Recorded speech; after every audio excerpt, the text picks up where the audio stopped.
The Year 11 Season 3 cinematic is here. Now, I want to say I'm making a part 2 of my entire lore video to cover what has happened since then, so basically a recap of Year 11, but let's watch this one and break everything down and how we got to this stage. That's the market. Move in. Confirm and contain the biological threat. Watch your fire. There might be survivors. Copy that. Will do.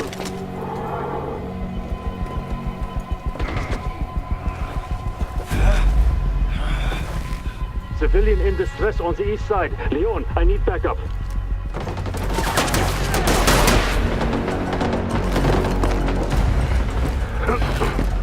Hasselbrosek.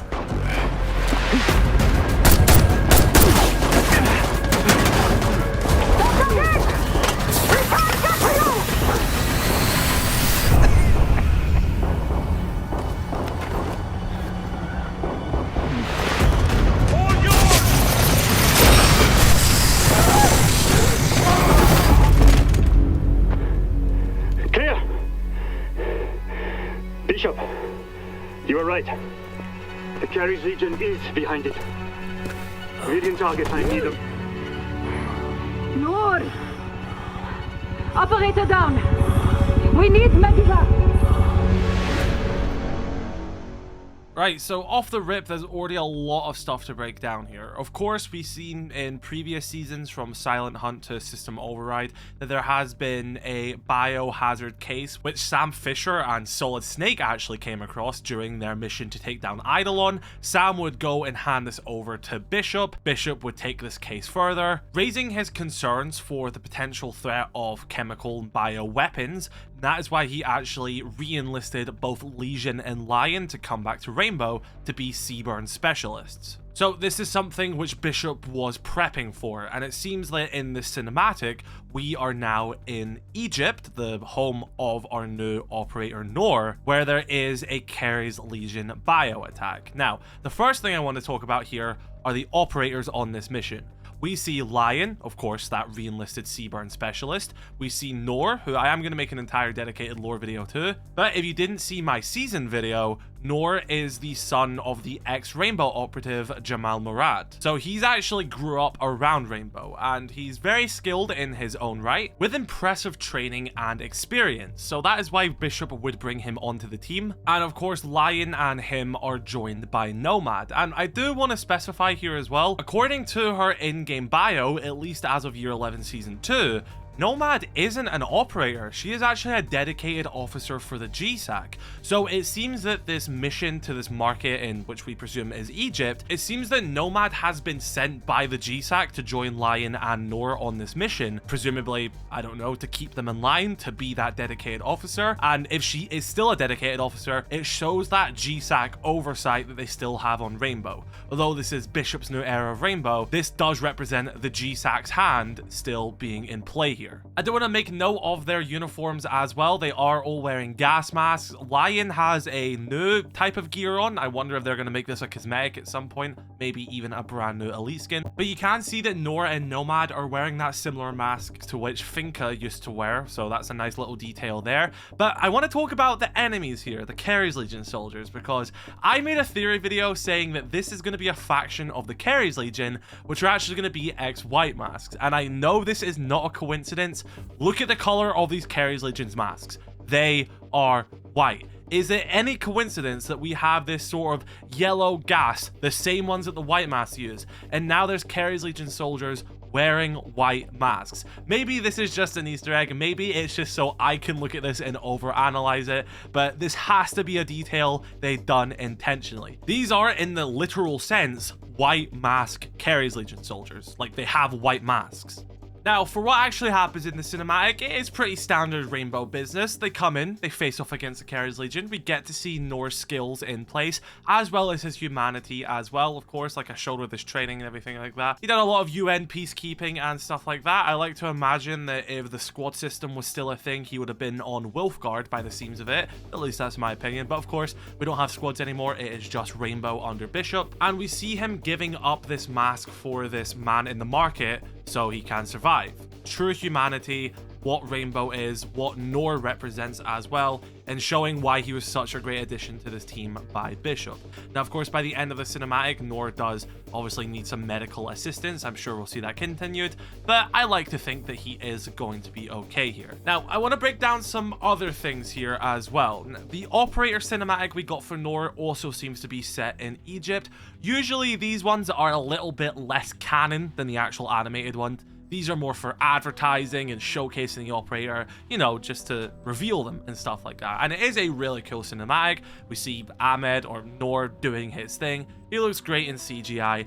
All is well and good. But I actually want to jump to one of the teasers we've seen of him. Not this one, because you see him fighting against Blitz and Blackbeard. Again, those are his teammates. You could say this is training in this image. I want to look at this image because I actually didn't notice this at first when they posted it the other day, but I got given an asset pack where I actually have it all in like 4K and stuff like that. And it implies a lot of stuff for the Keres Legion and also strength in arms. Right, I'm talking about this image where we see a Keres Legion shield user facing off against Noor. At the front, it says, "One life for the cause." And this is actually a reference to an old Battle Pass quote we heard of overheard Keres Legion chatter saying, "One life for the cause, I give mine willingly." So it's the same quote there, which seems to be maybe like an internal sort of Keres Legion quote, or maybe it's the same soldier saying this, and this is that soldier we're seeing now with this shield. But more specifically, now that I have a better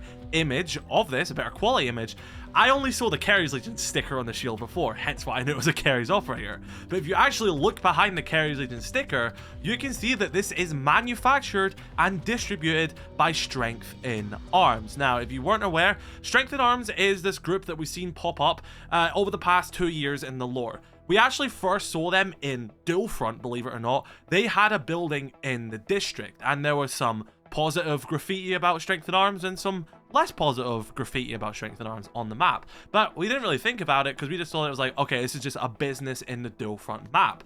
It was only when we started to see shipping containers of them at the Detroit Harbor, and more specifically when that 2-year time jump would happen and Brava would do her investigation on the bombings, that is when us as the reader, or as a viewer I guess, would actually learn that Strength in Arms are a private military company, and they seemingly have a massive pool now in the lore, because after a bunch of these agency attacks, we saw that Strength in Arms were gaining contracts helping these government agencies, seemingly over the GSAC, who were, I don't know, I think using Nighthaven, I guess, was their best deterrent before Rainbow was reactivated. Now, not only were Strength in Arms getting these contracts, so was Arasis under Denari's leadership, and still seemingly is. But I made a video saying, like, I feel like Strength in Arms may be another hand of the Keres Legion here. And maybe they're not. Maybe Strength in Arms simply is world building here. We see that, you know, the Keres Legion have a lot of equipment. They have shields. They have all of this different R&D.